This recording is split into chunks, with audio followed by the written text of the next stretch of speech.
Alors, qu'est-ce qu'on a aujourd'hui? Marine Tondelier auditionnée sur ces liens entre mouvement politique et islamisme. Ah, c'est dommage, hein, parce que je suis sûr et certain que les liens entre mouvement politique et liens sionistes sont plus dangereux. Mais bon, ça c'est un autre débat. Alors, tac tac, on va prendre directement la partie que l'islamisme qui m'intéressait. Donc les gars, j'ai regardé toute la vidéo. Franchement, Marine Tondelier, elle a géré. Hein. Elle a vraiment géré.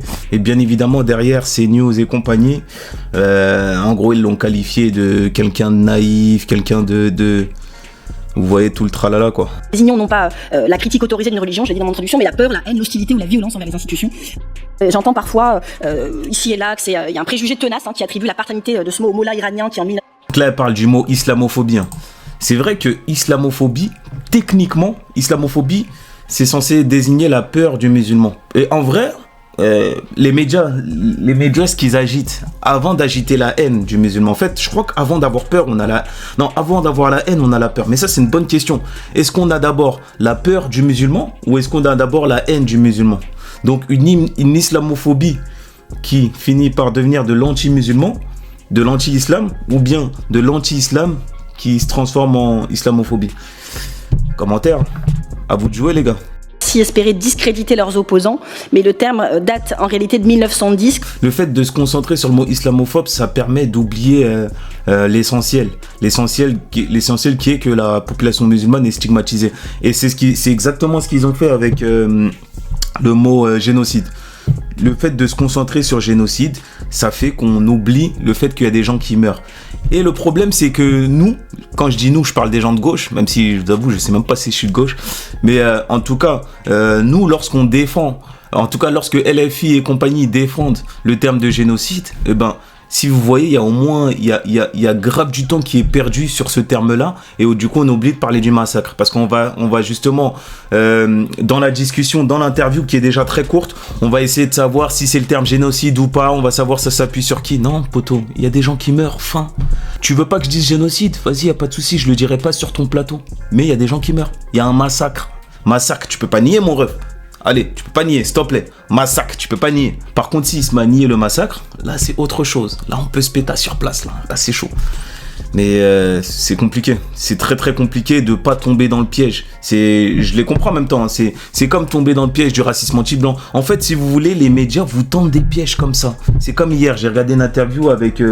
comment elle s'appelle, la meuf du PS Jenna Badjai, je crois. Jenna Banjai. La meuf du PS, la porte-parole du PS, elle était en territoire ennemi, elle était chez Europe 1. Et le mec d'Europe 1, il essaie de lui tendre des pièges, Elle est sautée comme ça, comme ça. Et justement, ils ont parlé du terme génocide. La meuf, Jenna Badjai, elle a dit, on va pas être d'accord aujourd'hui. Donc je vais pas rentrer dans ce débat-là. Il y a un massacre. Réponse parfaite. Et c'est comme ça que tu prends de la hauteur en fait dans le débat. Pas en te mettant justement à la même table qu'eux, en débattant sur le mot génocide ou pas. Parce que eux, ces gens-là, ils s'en foutent qu'il y a des gens qui meurent. Ils s'en foutent qu'il y a des musulmans qui souffrent. Ils s'en foutent de tout ça. Rappelé l'historien Nicolas Lebourg, et il est utilisé par les institutions internationales, par exemple par l'ONU, par le Conseil de l'Europe, ainsi que par les chercheurs en sciences sociales. Il est globalement admis dans le langage courant comme désignant non pas la critique autorisée d'une religion, je l'ai dit dans mon introduction, mais la peur, la haine, l'hostilité ou la violence envers les institutions en raison de leur appartenance. Comme je dis toujours, hein, les frères, si c'est juste la peur, venez, on arrête de passer par les médias. Venez, on se parle directement. Musulmans à islamophobes. Et moi, un message à tous les musulmans, arrêtez de nourrir de la haine contre les islamophobes. Ça sert à rien, ça vous mènera à rien et ça fait que diviser en fait, ça fait que de la surenchère, ça fait que vous diviser. Ayez limite de l'amour pour eux. Hein. Après c'est vrai que c'est un message un peu naïf et utopiste, mais les gars, moi premier degré, il y a un islamophobe qui est devant moi. Viens mon frère, assis-toi, on discute. Et peut-être qu'à la fin, comme je dis, hein, peut-être qu'à la fin, soit on va se serrer la pogne, ou peut-être on va se péter. On va se péter avec les poings. Et au final, peut-être ça va encore plus nous rapprocher. Et tu vas peut-être comprendre aussi. Parce que les islamophobes, de manière générale, ne côtoient pas de musulmans aussi. C'est ça, les gars. C'est du racisme d'ignorance. Enfin, c'est de l'islamophobie d'ignorance. Elle ou supposée à l'islam. T'as peur de ce que tu connais pas. Et le peu que tu connais, c'est CNews qui te l'a servi sur un plateau. Et d'ailleurs, il n'y a pas que CNews qui suit. Maintenant, tu as tout le monde. LCP, France Info, TPMP, BFM TV, tout le monde a suivi. Donc je veux bien que Somo soit remis en question par cette commission d'enquête, je pense pas que c'était son objet. Et les gens qui croient que Marine Tondelier est naïve, non, c'est juste elle côtoie des musulmans, c'est tout. Elle sait en fait. En fait, c'est une forme d'intelligence et c'est une forme de bêtise d'être islamophobe, tout comme c'est une forme de bêtise d'être christianophobe, d'être judéophobe. C'est une bêtise, c'est vraiment une bêtise. Moi, je revendique de l'utiliser et manifestement, je ne suis pas la seule. Ensuite, vous m'aviez posé la question dans votre introduction du rapport sur les frères musulmans. Alors, quand même préciser que ce rapport, donc, qui a été présenté dans un conseil de défense mercredi 21 mai dernier, il a été commandé par Gérald Darmanin il y a plus d'un an et ce rapport devait être classifié, mais Bruno Retailleau a souhaité le rendre public. Soit, c'est son droit. Il a même fait fuiter, je trouve ça plus compliqué. C'est incroyable, hein, la famille. Donc c'est censé être... c'est pas censé être secret. À votre avis, pourquoi il l'a rendu public? Pourquoi? Par électoralisme. Mais ça, on le dit jamais. Non, on reproche à Mélenchon d'être un électoralisme. Mais on reproche pas à Bruno Retailleau quand il dit « Ah bah le voile », vous croyez que c'est quoi? C'est pas électoralisme? Bizarrement, dans les médias, je l'ai jamais entendu ça. Je l'ai jamais entendu. C'est incroyable. Tout ce qu'il a fait, Bruno Retailleau, hein, sa guerre contre l'Algérie, tout ce qu'il a fait, c'est de l'électoralisme. Draguer les électeurs du RN. Mais ça, vous le dites jamais. Vous reprochez à Mélenchon seulement. Mercredi 21 mai, on voit bien là le lien entre essayer d'objectiver les faits et faire de la politique avec. Et pour moi, c'est compliqué de traiter des sujets aussi sérieux de cette manière-là. Seule une partie, celle portant sur les services de sécurité, n'a Et finalement... moi, ce qui me fume, c'est que les électeurs de droite n'arrivent pas à le voir. C'est ça qui me fume. Genre, ils le voient pas. Et en fait, ils sont tellement aveuglés par leur clubisme, par leur soutien inconditionnel à ce parti, qu'ils en voient pas, qu'ils voient pas en fait. Tout ce qu'ils vont dire, tout ce que ces messieurs vont dire, ils vont y croire. L'islam tue, ils vont y croire. Non, c'est incroyable. Et je vous jure, l'art de manipuler les Français. En fait, ça marche vraiment. Et ça, les politiques, ils l'ont compris. Malheureusement, les électeurs ne l'ont pas compris. Et pour ceux qui vont me dire dans les commentaires, bah toi aussi, tu fais la même chose avec Mélenchon. Non, je fais pas la même chose avec Mélenchon, les refs. Déjà, je suis même pas sûr de voter Mélenchon, justement par rapport à tout ce que je reproche à Mélenchon. Le fait de pratiquer le tapicisme, le fait de pas mettre certains sujets sur la table, comme l'immigration, comme l'insécurité, comme la délinquance. Comme plein d'autres choses. Non, je suis pas comme vous les frères, j'ouvre les yeux, j'essaie de voir j'essaie de voir qui fait quoi, qui dit quoi, qui a une position plus truc, carrément des fois je me demande, même si je suis pas de droite, ah oui, j'ai aussi un désaccord avec Mélenchon quand il dit la police tue. En fait non, la politique c'est pas droite et gauche les refs. Ouvrez les yeux, s'il vous plaît, ouvrez les yeux. N'ont pas été publiés. Si vous ouvrez pas les yeux, vous allez finir par dire. Alors si vous êtes de droite, vous allez finir par dire ouais, les musulmans c'est des racailles, les banlieues c'est des racailles. Vous allez dire comme Golnaden, les femmes se font violer en banlieue. L'islam c'est pas bien. Et par contre la Bible c'est bien. La Bible, les paroles elles sont terribles. Vous allez fermer les yeux sur Betaram et compagnie, sur les violeurs. Ah oui, vous allez ouvrir les yeux sur les violeurs que quand ils sont blancs. Enfin, que quand ils sont issus de l'immigration, vous allez, je sais pas si vous vous rendez compte. Alors que si vous êtes à gauche, vous allez pas voir les problèmes d'immigration, vous allez pas voir les problèmes d'insécurité qui règnent dans ce pays. Vous allez dire que la police tue. Vous allez dire, vous voyez le clivage dans lequel on veut vous mettre. On veut vous placer soit à gauche, soit à droite. Et c'est ça qui va le plus vendre. C'est pour ça qu'aujourd'hui, t'as Marine Le Pen d'un côté qui va peut-être gagner les élections et t'as Mélenchon de l'autre côté qui va peut-être gagner les élections. Les gars, sortez de ce clivage-là. Essayez de réfléchir. Je vous dis ça avec humilité. Genre pas avec condescendance, avec humilité, avec fraternité, avec amour. Essayez de réfléchir par vous-même. Je vois dans les commentaires des gens qui me disent... parce que je débat avec des gens. Il y a des gens qui me disent... qu'est-ce qu'ils me disent ces gens-là? Putain, je sais même plus c'est quelle vidéo. Sur l'islam, ça me disait... genre ça me sort des sourates. Pour justifier les propos d'un tel. Je sais plus c'était quel homme politique. Ça sort des sourates. Limitez-vous pas à cette sourate que vous avez lue, les gars. Essayez de réfléchir plus profondément. Il y a des lectures philosophiques, il y a des lectures littérales. Est-ce que vous pensez vraiment que les musulmans de France appliquent une lecture littérale de l'islam? Est-ce que vous pensez vraiment que les musulmans de France sont pour le meurtre d'apostats, sont pour le meurtre d'homosexuels, sont pour couper les mains des voleurs, sont pour... est-ce que vous pensez vraiment que les musulmans de France offrent des vaches à leurs femmes pour la dot? Est-ce que vous pensez Oh là là, les gars, réfléchissez, s'il vous plaît. Réfléchissez. Ou alors, venez, on se parle. Mais essayez d'aller au-delà des chaînes, des médias. Oubliez pas que les médias sont tenus par des milliardaires qui veulent que vous vous divisez. Putain, on dirait que je suis en train de faire je sais même pas, on dirait que je suis en train de faire Vas-y. Je veux bien comprendre pourquoi, mais à la fin, ce rapport, il dit quoi? Et ça répondra à votre question sur existe-t-il de l'entrisme islamiste en France. La France compterait aujourd'hui entre 400 et 1000 frères musulmans. Ça, c'est la partie qui m'intéressait, les gars. 400 et 1000 frères musulmans, s'il vous plaît, retenez cette information-là. Entre 400 et 1000 frères musulmans. Et qu'est-ce que ça représente en France? Rapport que vous citez à l'appui qui le dit. Et ça sort du rapport que Retailleau il a sorti l'année dernière, hein, dans le but de vous gagner, vous électeurs de droite. C'est-à-dire 0,001% de la population française. 0,001% de la population française, les refs, s'il vous plaît. C'est pour ça en fait que j'en vois pas. Je me demandais, mais où ils sont? Où ils sont les refs? Où ils sont les frères muses? Où ils sont? J'en vois un, je n'ai jamais vu.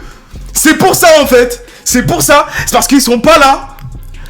En même temps, quand tu représentes 0,001% de la population française, comment je vais les trouver? Je peux pas les trouver.